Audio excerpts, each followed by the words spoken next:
Fun fact, I was actually at that Super Bowl and saw him perform this live. See, if we zoom in real far right here, you can see me. Yep, there I am. That's totally legit. And I also got to play my own drum solo at that Super Bowl. And if this video gets 1,000 likes on it, then I will make another video sharing that story. It was a pretty epic time. So make sure that you click that like button.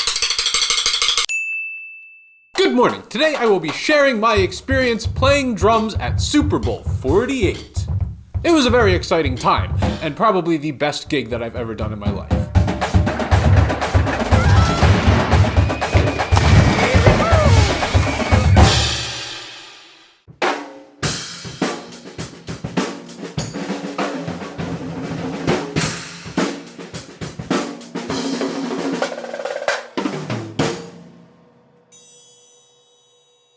So this was back when I performed with the New York Giants and the New York Jets drumlines, which was part of Gallant Entertainment Incorporated. Also, Tony G was in these drumlines with me, and he will be featured in the licks throughout this video. And we knew that the Super Bowl was going to be at MetLife Stadium, which is where the Giants and the Jets games were. And honestly, the whole season we were kind of wondering, like, are we gonna get to play there? And while we wouldn't be playing for either of our home teams because they both kind of stunk, maybe we would still get to play at the Super Bowl because it was at MetLife. And we were all very excited to find out that the NFL did hire Gallant Entertainment Incorporated to be the first official Super Bowl drumline. I'm pretty sure since this point there's been other drumlines played at the Super Bowl, but we were the first ones to do it. So usually for like the Giants and Jets games, we would get there like a few hours early and perform in the tailgate, like around in the parking lot for all of the fans to get all pumped up for the game. But the Super Bowl, we didn't do that because there was no tailgate. Yeah, they just bust in all the fans through the city, and that was for security measures, which there was a whole heck of a lot of security at this. It was basically like an airport setup. And we all had to submit information weeks in advance for a background check, and we had to submit a headshot.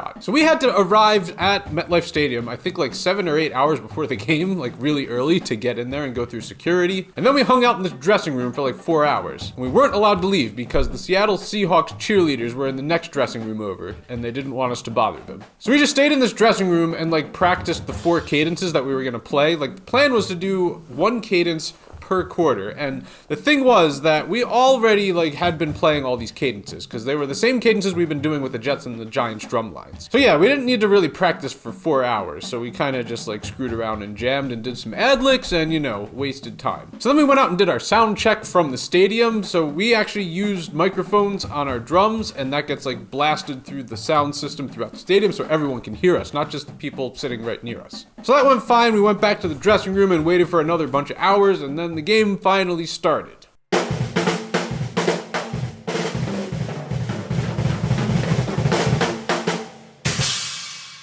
So the Super Bowl drumline, we're waiting out in the tunnel for our chance to go out and perform, and we're watching the game on the TV outside. And the very first play of the game was one of the worst things I've ever seen in my life. It was like a premature snap that went out the back of the end zone for a safety. And that was sort of just like a foreshadowing of what was to come. Spoilers, this game was a complete blowout, and probably one of the worst games of football I've ever watched. I mean, I guess if you're a Seahawks fan, it was one of the best games you ever watched, but for everyone else that just wanted a good, close game, it was super boring. And people paid thousands of dollars to watch this. So anyways, we go out there, we do our first performance during a timeout in the first quarter. It went fine. Then we went up to the nosebleed section, which was where we were going to do the next performance in the second quarter. But we actually got to put our drums down in the tunnel and then walked out and got to watch the game from the balcony up there, which was super cool. We got to see some live action, crappy football. And we actually ended up not playing in the second quarter. I'm pretty sure we went back in the tunnel, got our drums, walked out, and were about to play,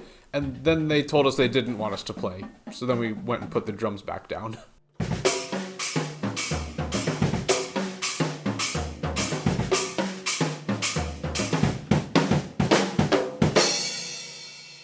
So then it was halftime. The score was a very exciting 22-0. And this halftime show was pretty epic. Bruno Mars started out with a drum solo, and then the Red Hot Chili Peppers came on and played. It was pretty awesome to watch on TV. Being there at the actual game, though, it sounded really crappy. And I don't mean like the performance was bad. It was just like the way that the sound was coming through the PA system. It was just like super boomy and weird, and I couldn't really tell what was happening. And also, they really hyped this up at the game. Every person under their seats, they had like this little screen that they would hold up during the halftime show, and a giant like Pepsi logo went around the whole stadium. And apparently that was also a world record for the largest TV screen, although I didn't really hear anything about that afterwards. I just said that at the game.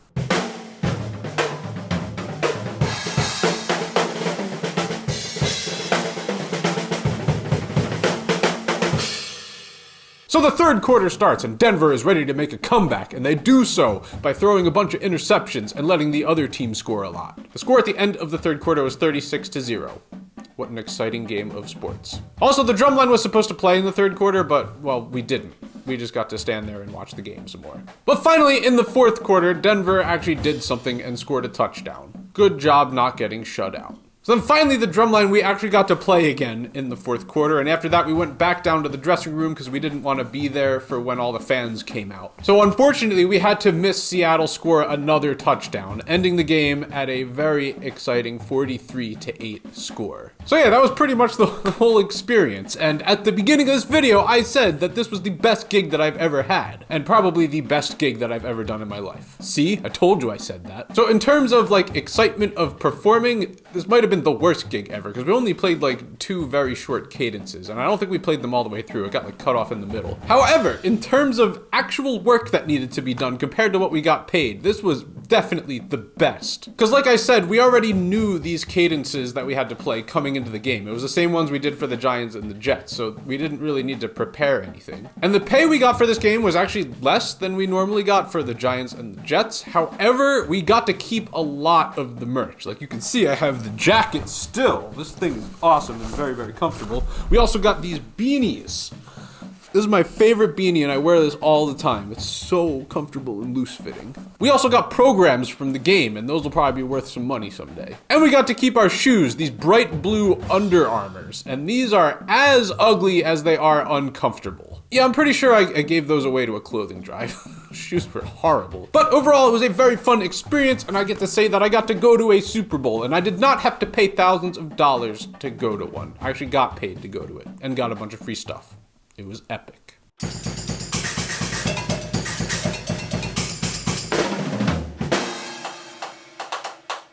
So hopefully this year's Super Bowl doesn't suck as much as Super Bowl 48 did. However, if you enjoyed hearing me talk about it, make sure that you click that subscribe button, ring that Liberty Bell, and click that like button. And also consider buying a custom t-shirt, such as this one. You like that? The link for this will be down in the description. And have a good morning.